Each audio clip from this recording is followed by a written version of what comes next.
మన తండ్రైన దేవుని నుండి ప్రభువైన క్రీస్తు నుండి కృపయు కనికరము సమాధానము ఈ వర్తమానం వినుచున్న దేవుని బిడ్డలందరికీ కలుగునుగాక.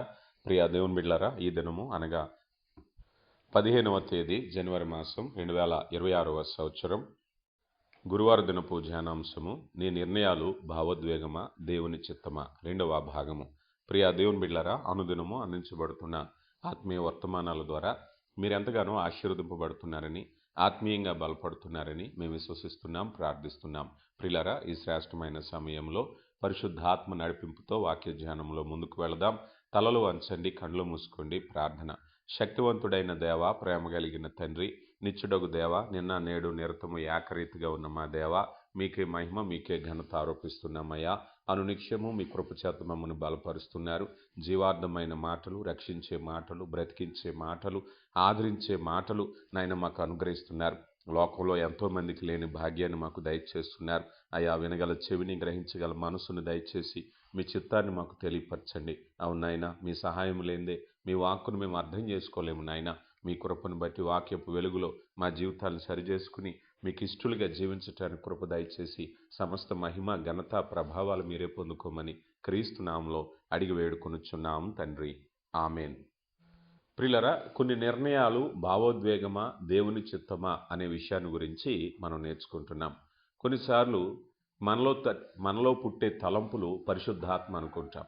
మనలో ఆవేశంతో లేకపోతే మనం భావోద్వేగానికి లోనైనప్పుడు అది దేవుని నడిపింపు అనుకునే ప్రమాదం ఉంది. కానీ ఒకటి మాత్రం గుర్తుంచుకోవాలి.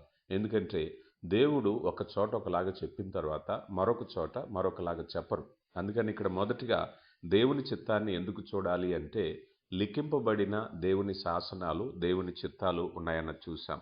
అయితే విషయాలను గురించి నేను ఆలోచన చేస్తూ భావోద్వేగాలనేవి కోపానికి కారణం కాకూడదని, భావోద్వేగాలని అసంతృప్తికి కారణం కాకూడదని, భావోద్వేగాలనేవి మనలో ఉన్న బాధకి, చింతకు మరి కారణాలు కాకూడదని, మనలో ఉండేటువంటి నిర్ణయాలు పరిస్థితుల భావోద్వేగానికి లోను కాకూడదని చూడవచ్చు. ఎందుకనంటే నిన్నటి దినాన్ని మనం చూసాం.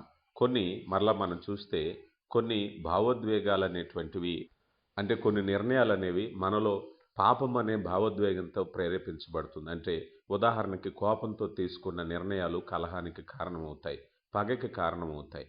కనుక కోపం కలిగినటువంటి వానితో, కోపం కలిగిన మనసుతో ఎప్పుడు కూడా నిర్ణయాలు తీసుకోకూడదు. ఎందుకంటే ఆ కోపం అనే భావోద్వేగంతో ఆ నిర్ణయం తీసుకుంటున్నాం. అందుకే చాలా కుటుంబాలు విడిపోతాయి. చాలా ఇళ్ళకి మేము 10 ఏళ్ల నుంచి 15 ఏళ్ల నుంచి వాళ్ళతో మాట్లాడమండి, వాళ్ళ గుమ్మం ఎక్కమండి. కారణం ఏమిటో తెలుసా? అది భావోద్వేగంతో తీసుకున్న నిర్ణయం. కానీ దేవుని చిత్తం అలా చెప్తుందా చెప్పండి? దేవుని చిత్తం ఏమని చెప్తుంది? నిన్ను వల్లే నీ పొరుగు వారిని ప్రేమించమని చెప్తుంది. నీ ఎడల అపకారం చేసిన వారిని క్షమించు, ప్రార్థించమని చెప్తుంది. మరి ఒక వ్యక్తితో ఏళ్ల తరబడి మాట్లాడకపోవటం దేవుని చిత్తం అవుతుందా? కాదు. ఎందుకనంటే అది భావోద్వేగం అవుతుంది. అలాగా రెండవది ఏమిటంటే అసంతృప్తి. ఒక్కొక్కసారి మనం అసంతృప్తి కలిగినప్పుడు మన మనసు సరిగా ఉండదు. ఉదాహరణకి మనం ఏదైనా ఒక కార్యక్రమానికి వెళ్ళినప్పుడు మనల్ని గౌరవించకపోతే, మనకు ప్రాధాన్యత ఇవ్వకపోతే మనకు అసంతృప్తి అనేది వస్తుంది. మనకి ఇవ్వాలనుకున్నది పరిపూర్ణంగా ఇవ్వకపోతే, ఏ కొద్దిపాటు ఇస్తే అసంతృప్తిగా ఉంటుంది. ఇలాంటి విషయాల్లో అసంతృప్తితో కొన్ని నిర్ణయాలు తీసుకుంటాం. అప్పుడు అది అసంతృప్తి వలన కలిగిందా, దేవుని చిత్తమా అని అంటే దేవుని చిత్తం కాదు. ఎందుకంటే మనకెవరైనా భోజనానికి పిలవలేదు, అయితే వాళ్ళని మనం పిలవకూడదు. మనకెవరైనా కొద్ది సహాయమే చేశారు, వాళ్ళు చేయగలిగి కూడా మనం కూడా అంతే సహాయం చేద్దాం. ఇవన్నీ కూడా మన అసంతృప్తితో మనం తీసుకున్న నిర్ణయాలు కానీ దేవుని చిత్తం కాదు అనేది మనం చూస్తున్నాం. అలాగే బాధతో తీసుకునేటువంటి నిర్ణయాలు, మనకి ఎప్పుడైనా ఏదైనా బాధ కలిగినప్పుడు ఆ బాధ కొద్దీ మనం స్పందించాం, బాధ కొద్దీ నిర్ణయం తీసుకున్నాం, బాధలో ఈ మాట్లాడాం అని చెప్పటానికి వీల్లేదు. ఎందుకంటే బాధ మనల్ని భావోద్వేగానికి లోను చేసిన దేవుని చిత్తంలో మనం గద్దింపులో ఉన్నాం. దేవుని వాక్యం తెలిసిన వారమైతే మన మనసు ఎలా నడిపిస్తే అలా నడవం, దేవుని వాక్యం ఎలా నడిపిస్తే అలా నడుస్తాం. ఎందుకంటే మనసుకు అనేక దారులు ఉన్నాయి, మనసు అనేక రీతులుగా స్పందిస్తుంది. ఇప్పుడే మనం చూసాం అసంతృప్తి, కోపము, చింత, బాధ, అలాగే కొన్ని పరిస్థితులను గురించి. అయితే ఈ భావోద్వేగాలు అనేవి ఒక్కొక్కసారి హానికరం కావచ్చు. ఈ భావోద్వేగం అనేది మనలో ఉండేటువంటి ఆవేశం, ఈ ఆవేశం అనేది ఏం చేస్తుందయ్యా అన్నట్లయితే దేవుని చిత్తాన్ని పరిశీలన చేయటానికి అవరోధం అవుతుంది. సామెతల గ్రంథం 18వ అధ్యాయం 13వ వచనంలో సంగతి వినకముందు ప్రత్యుత్తరమిచ్చువాడు తన మూఢతను బయలుపరిచి సిగ్గునొందును అన్నారు. అంటే సంగతి వినకుండానే, పూర్తి వినకుండానే నిర్ణయం తీసుకోవటం మూఢత్వం. దీనికి ఒక కథ చెప్తూ ఉంటారు, మీరు ఎప్పుడైనా విన్నారో లేదో. ఒక యజమానుడు ఒక చక్కని కుక్కను పెంచుకుంటున్నాడు. కుక్కను పెంచుకుంటుంటే ఆ యజమానురాలు తనకి చిన్న అల్లారి ముద్దుగా పెంచుకునే పాప కూడా ఉంది. ఈ పాపని ఆ కుక్క చాలా మురిపంగా చూసుకుంటూ ఉంటుంది. ఈ యజమానురాలికి ఆ కుక్క మీద నమ్మకం వచ్చింది. ఆ నమ్మకం వచ్చి తన పాపను బాగా చూసుకుంటుంది కదా అని అప్పుడప్పుడు ఇంట్లో ఆ చిన్న పాపను విడిచి బయటకు వెళుతూ ఉంది. ఇలా బయటకు వచ్చినప్పుడు ఆ పాపను చాలా జాగ్రత్తగా చూసుకుంటుంది. యజమానురాలకు నమ్మకం కలిగింది. ఆ కుక్కని తన యొక్క ఆ చంటి బిడ్డని ఇంట్లో వదిలి వెళుతూ ఉంది. అయితే ఒకరోజు ఎక్కడికో ఆఫీస్ పని మీద వెళ్ళి బయట ఇంటికి వచ్చేసరికి తలుపు తీసేసరికి గుమ్మంలో అంతా కూడా రక్తపు మడుగులు ఉన్నాయి. ఒక్కసారిగా హడలిపోయింది. ఇక అక్కడి నుంచి ఎదరికి వెళ్ళేసరికి భయంకరమైన రక్తపు మడుగులు. ఇంకా కొంత దూరం వెళ్ళేసరికి అక్కడ కుక్క కూడా నోటి నిండా రక్తంతో కరుచుకుని ఆవేశంతో ఊగుతూ ఉంది. వెంటనే యజమానురాలకి అనుమానం వచ్చింది, ఈ కుక్క నా చంటి పాపను కరిచి చంపేసింది అని చెప్పి కోపంతో ఊగిపోతూ ఒక్కసారిగా ఆ బెడ్రూమ్లో ఉండేటువంటి గన్ అందుకుని ఆ కుక్కని కాల్చి చంపేసింది. చంపేసి చనిపోయిన పాప ఎలాగుందో చూద్దాం కదా అని ఆ పడక గదిలోకి వెళ్ళేసరికి ఆ పడక గదిలో అక్కడ చక్కగా అల్లారు ముద్దుగా ఆ పాప ఆడుకుంటూ ఉంది, నవ్వుతూ ఆడుకుంటూ ఉంది. కానీ ఆ పక్కనే ఒక పెద్దపాటి పాము, ఒక పెద్ద కొండ చిలువ అక్కడ ముక్కలు ముక్కలుగా మరి కుక్క నోటితో కొరకబడి అక్కడ పడి ఉండటాన్ని చూసి అప్పుడు కొద్దిసేపటికి తనకు ఆలోచన వచ్చింది. ఏమిటయ్యా అంటే ఆ పాపని మింగడానికి ఆ కొండ చిలువ వచ్చింది. ఆ కొండ చిలువని ఆ పాపను కాపాడే ప్రయత్నంలో ఆ వచ్చినటువంటి పెద్దపాటి ఆ కొండ చిలువను కుక్క దాడి చేసి దాన్ని కరిసి చంపేసింది. రక్తం అంతా కొండ చిలువది. ఆ కొండ చిలువ పెద్ద పాము చనిపోయింది. కానీ యజమానురాలు ఆవేశంతో తీసుకున్నటువంటి నిర్ణయాన్ని బట్టి తన యొక్క పాపను కాపాడినటువంటి ఆ కుక్కను చంపటం అనేది ఇక్కడ మనం చూస్తున్నాం కదా. అంటే ఈ కథ మనందరికీ తెలిసిందే. ఎందుకు చెప్తున్నామంటే ఆవేశం చేసే అనర్థాలు అలాగే ఉంటాయి. అందుకని ఆవేశం మనల్ని ఎలాగైనా నడిపిస్తుంది గనక సంగతి వినకముందు ప్రత్యుత్తరం ఇచ్చువాడు తన మూఢతను బయలుపరచును అన్నారు. కనుక చాలా జాగ్రత్తగా మనం భావోద్వేగం అనేది హాని కలిగిస్తుంది అని చెప్తుంది బైబిల్ ఎప్పుడు కూడా. ఇక భావోద్వేగంలో మరొక విషయం ఏమిటయ్యా అంటే ప్రతి భావోద్వేగము ఆవేశ నిర్ణయాలకి పశ్చాత్తాపమే ముగింపు అని అంటారు. అంటే ఏదో ఒక రోజు దానిని గురించి మనము పశ్చాత్తాపడాలి. అంటే రిపెంటెన్స్. ఎప్పుడైతే భావోద్వేగానికి లోనయ్యామో పశ్చాత్తాపంతో దుఃఖంతో దాన్ని ముగించుకోవాలి. మనకి చరిత్ర రాజులు రాజ్యాల్లో మనం చూస్తూ ఉన్నాం. ఈ విషయాన్ని మనం చూస్తే వ్యక్తిగతమైనటువంటి అనేకమైన నిర్ణయాలు కూడా మనం చూసినప్పుడు అవి పశ్చాత్తాపంతో ముగుస్తాయి. అయితే కొన్నిసార్లు పశ్చాత్తాపం మంచిదే అంటారా? మరి అన్నిసార్లు పశ్చాత్తాపంతో సరిచేసే విషయాలు ఉంటాయి, సరిచేయని విషయాలు ఉంటాయి. కొన్నిసార్లు వాటికి సంబంధించి నష్టాన్నే మిగులుస్తాయి. నష్టం అనేది కొన్నిసార్లు సరిచేయలేనటువంటి విషయాలు మనం చూస్తూ ఉంటాం. అందుకని పశ్చాత్తాపంతో ముగిసేటటువంటి ఈ భావోద్వేగాన్ని దేవుని వాక్యం ఖండిస్తుంది. అయితే ఈ భావోద్వేగంలో ఎక్కువగా మనం మూర్ఖపు ఎంపికలు, అంటే మూర్ఖపు ఆలోచనలతోనే ముందుకు వెళ్తాం. అందులో దేవుని జ్ఞానం ఉండదు, అందులో ప్రార్థించే అవకాశం ఉండదు, దేవుని వాక్యాన్ని పరిశీలన చేసే అవకాశం ఉండదు. ఎందుకనంటే ఆ సమయాన్ని బట్టి స్పందించటం అనే ప్రక్రియ జరుగుతూ ఉంటుంది. ఈ విషయము దేవుని వాక్యానికి విరుద్ధమైనటువంటిది. అలా కొన్నిసార్లు ఎదుటివారిని సంతోషపెట్టాలని తీసుకునేటువంటి నిర్ణయాలు కూడా దేవుని చిత్తానికి వ్యతిరేకంగా ఉంటాయి. ఉదాహరణకి మనం సామెతల గ్రంథము 29వ అధ్యాయము 25వ వచనాన్ని మనం చూస్తే భయపడుట వలన మనుషులకు ఉరివచ్చును, యెహోవా యందు నమ్మిక ఉంచువాడు సురక్షితముగా ఉండును అన్నారు. కొన్నిసార్లు మనం భయపడుతూ ఉంటాం. ఎదుటి వ్యక్తి యొక్క ఫేవర్, ఎదుటి వ్యక్తి యొక్క అభిమానం ఒకవేళ కోల్పోతామేమో అన్న ఉద్దేశంతో వారికి నచ్చని నిర్ణయాలు తీసుకుంటాం. కానీ మన నిర్ణయాలు దేవునికి నచ్చిన నిర్ణయాలుగా ఉండాలి. కానీ స్నేహితులకో లేకపోతే చాలా వ్యసనాలకి, చాలా తప్పుడు పనులకి, కొన్నిసార్లు స్నేహితుల యొక్క వారి యొక్క ఆహ్వానం మేరకు మనం భావోద్వేగానికి లోనవుతూ ఉంటాం. కానీ ఆ ప్రకారంగా అది వృత్తి ప్రకారంగా కావచ్చు, స్నేహాలు పూర్వకంగా కావచ్చు. నిన్నటి దినాన్ని మనం అనుకున్నాం, యజమానులు సంతోషపెట్టడానికి మనం ఏ పనైనా చేయొచ్చా అంటే అది ఖచ్చితంగా దేవుని సంతోషపెట్టే పనిగా ఉండాలి. ఇలా చేయటం అనేది కొన్నిసార్లు పాపానికి కారణమవుతుంది. అయితే ఇక్కడ బైబిల్ ప్రకారం అంటే వాక్య ప్రకారంగా స్పందించాలి అని అంటే ఏం చేయాలి అని అంటే, వాక్య ప్రకారంగా స్పందించాలి అంటే దేవుని సహాయము అవసరమవుతుంది. నీతిమంతుల హృదయము సమాధానం చెప్పటానికి సిద్ధపడుతుంది. నీతిమంతులుగా ఉండాలి అంటే దేవునితో సరిగా ఉండాలి, అంతే కదా. ఇప్పుడు మనం తీసుకునే నిర్ణయాన్ని ఒకసారి మనం చెక్ చేసుకుంటాం. ఎందుకని? మనం తీసుకునేటువంటి నిర్ణయం అనేది దేవుని చిత్తానికి ఇష్టంగా ఉంటుందా లేదా అనేది. మత్తయి సువార్త 26వ అధ్యాయము 41వ వచనంలో, మీరు శోధనలో ప్రవేశించుకున్నట్లు మెలకువగా ఉండి ప్రార్థించుడి, ఆత్మ సిద్ధమే కానీ శరీరము బలహీనము అన్నారు. ప్రియులారా, మన శరీరము ఎప్పుడు కూడా బలహీనంగానే ఉంటుంది. అంటే మన శరీర క్రియలు, మనందరికీ తెలుసు కదా, శరీర క్రియలు ఇవన్నీ కూడా భావోద్వేగానికి లోనవుతాయి. మనలో ఉండేటువంటి కోరికలు, మనలో ఉండే ఆవేశము, కోపము, సంతోషము, ఇవన్నీ కూడా వాటికి నచ్చినట్టుగా నడిపిస్తూ వెళితే మనం చాలా వరకు దేవునికి వ్యతిరేకంగా వెళ్ళిపోతాం. అందుకని ప్రతి ఆలోచనను దేవుని దగ్గర స్థిరపరచాలి. నువ్వు ఏ ఆలోచనలో మొదట వచ్చినా అది మొదటిగా దేవునితో మాట్లాడాలి.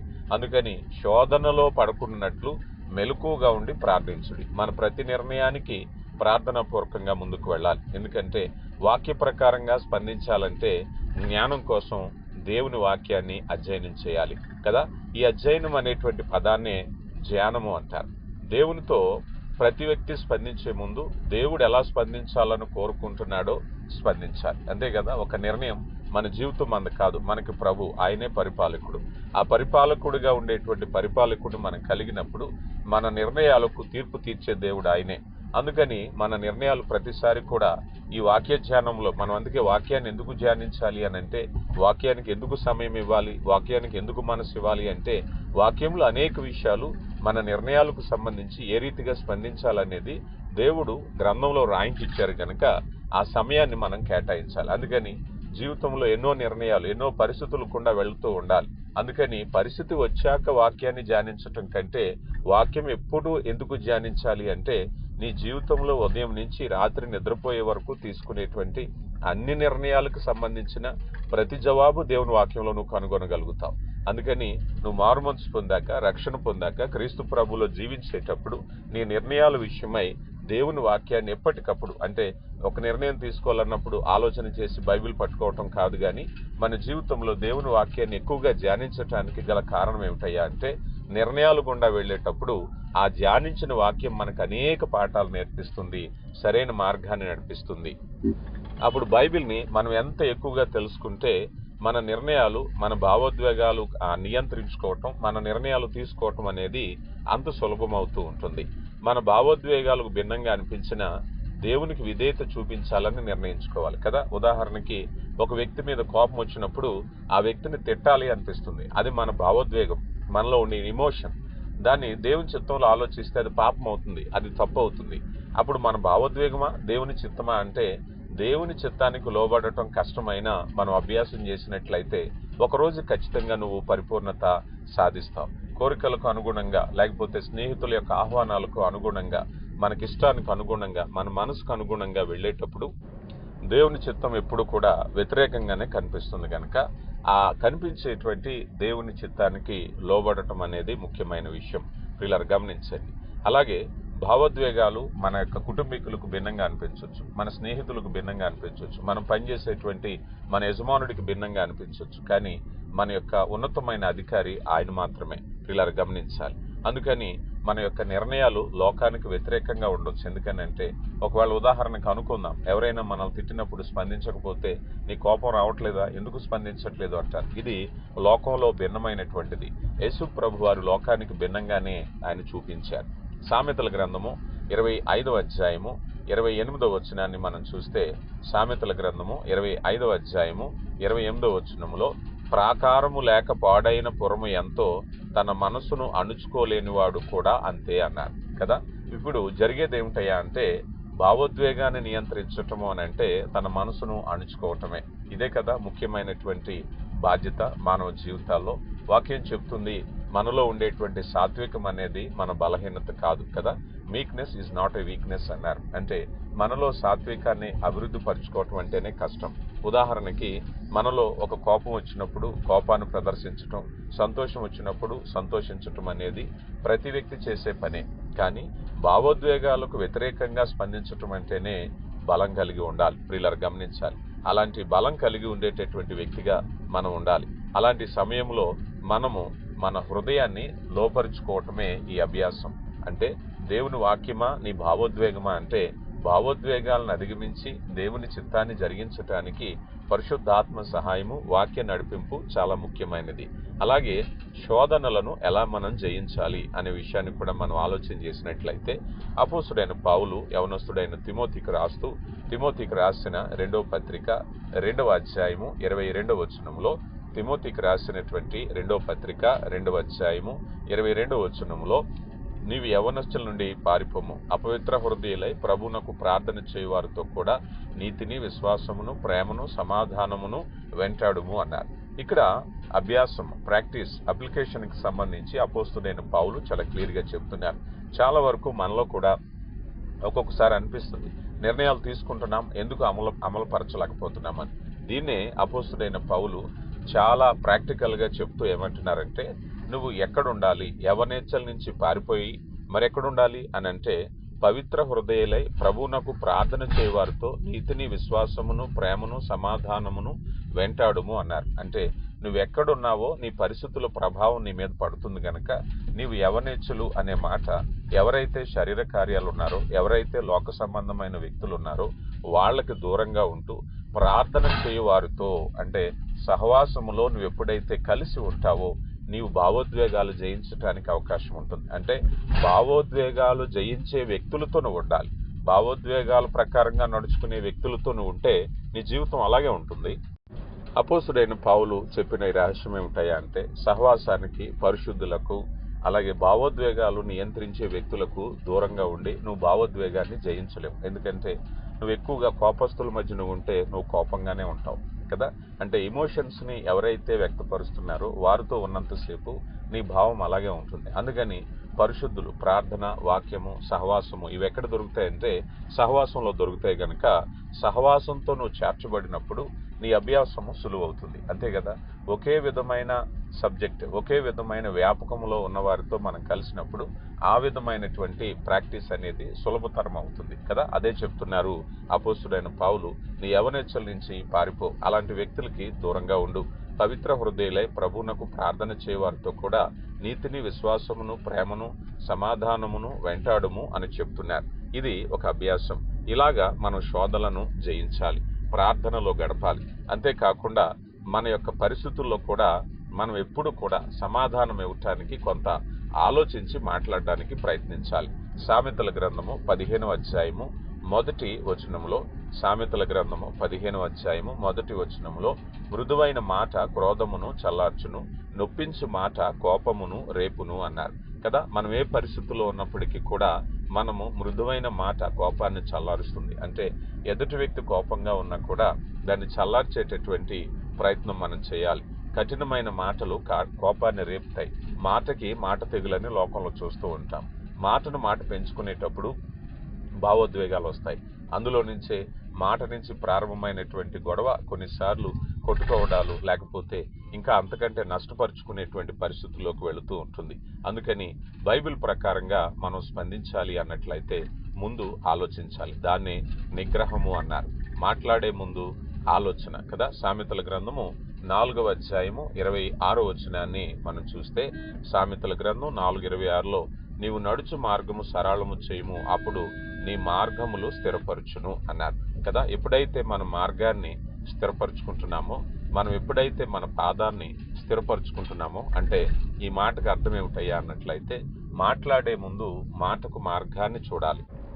సమాధానం ఇచ్చే ముందు ఒక పరిపూర్ణమైన అవగాహన. దీన్నే సామెతల గ్రంథం 18వ అధ్యాయము 13వ వచనంలో కూడా మనం చూసినప్పుడు, సంగతి వినక ముందు ప్రత్యుత్తరం ఇచ్చేవాడు తన మూఢతను బయలుపరిచి సిగ్గునందును అన్నారు. తర్వాత షేమ్ ఫీల్ అవుతారు. విషయం పూర్తిగా తెలియకుండా మాట్లాడడం అనేది అది ఎలాంటిదయ్యా అంటే సంగతి వినక ముందు ఒక విషయం మీద సరైన అవగాహన లేకుండా ఒక విషయాన్ని పూర్తిగా తెలియకుండా స్పందించడం. ఊరికే కొంతమంది సగం వినేసరికి కోపం వచ్చేస్తూ ఉంటుంది కొన్ని విషయాల్లో. అంటే సంగతి వినక ముందు ప్రత్యుత్తరం ఇవ్వటం, ఈ హ్యాబిట్ మనిషిని ఏం చేస్తుందయ్యా అంటే సిగ్గుపరుచును అన్నారు. చాలా మంది ఇలాగే షేమ్ ఫీల్ అవుతూ ఉంటారు. అందుకని అలాంటి విషయాన్ని అధిగమించడానికి ముఖ్యంగా సంగతి వినే ప్రయత్నం చేయాలి. ఆ విషయం మీద పట్టు సాధించి మాట్లాడినట్లయితే అవగాహన పెరుగుతుంది. కనుక ప్రియులరా, దేవుని కృపలో మనం భావోద్వేగాలను బట్టి వెళ్తున్నామా లేక దేవుని చిత్త ప్రకారంగా వెళుతున్నామా అంటే అది దేవుని వాక్యం మీద నీకుండేటువంటి సమయం మీద ఆధారపడి ఉంటుంది. జీవితం మనం ఎలా స్పందించాలో అనే సమస్యలతోనే నిండి ఉంటుంది. అలాంటి సంఘటనలు మన జీవితంలో ప్రతిరోజు ఉంటాయి. మనం ఎలా స్పందించాలో ముందుగా నిర్ణయించుకోకపోతే మనం తరచుగా భావోద్వేగాలతోనే లోనైపోతూ ఉంటాం. ప్రతి సందర్భానికి మనం సరిగా స్పందించాలి. భావోద్వేగ ప్రకారంగా స్పందించడం తప్పని మనం అంగీకరించాలి. బైబిల్ ప్రకారం స్పందించడం మనకి అవసరం. దేవుని సహాయంతో భావోద్వేగ పరంగా కాకుండా బైబిల్ ప్రకారంగా ఆలోచన చేద్దాం. భావోద్వేగాలను నియంత్రించుకుందాం. దేవుడు మిమ్మల్ని దీవించునుగాక. ఆమెను ప్రార్థించుకుందాం. కృప కలిగిన దేవ, ప్రేమ నమ్మకం కలిగిన మా కన్న తండ్రి, విత్తబడిన వాక్యాన్ని బట్టి మీకు మహిమ చెల్లిస్తున్నామయ్యా. విన్న వాక్యాన్ని మా హృదయాల్లో స్థిరపరచండి, ఫలింపచేయండి. అవును నాయన, మా జీవితాల్లో మా నిర్ణయాలు నాయన కోపంతోనో, ఆవేశంతోనో, వేదనతోనో, చింతతోనో కాకుండా మీ చిత్త ప్రకారంగా నిర్ణయాలు తీసుకోవటానికి కృప దయచేయండి. అవును నాయన, భావోద్వేగాలతో నిర్ణయాలు తీసుకుని అనేక రీతులుగా నష్టపోతున్నాం. మా అనుదిన జీవితాల్లో ఉపయోగకరమైనటువంటి విషయం మాకు తెలియపరిచారు. విన్న మాటను మా హృదయాల్లో స్థిరపరచండి నా తండ్రి. అయా మీ కృపలో బలపరచండి నా దేవ. ఇదిగో నాయన, మరి సమయంలో మేమందరము నాయన ఆత్మీయ లోతుల్లోనికి నడిపించండి. బలమైన ఆత్మీయ పునాది మీద కట్టబడాలి. సమస్త మహిమ, ఘనత, ప్రభావాలు మీరే పొందుకోమని క్రీస్తు నామములో అడిగి వేడుకొంచున్నాం తండ్రి. ఆమేన్.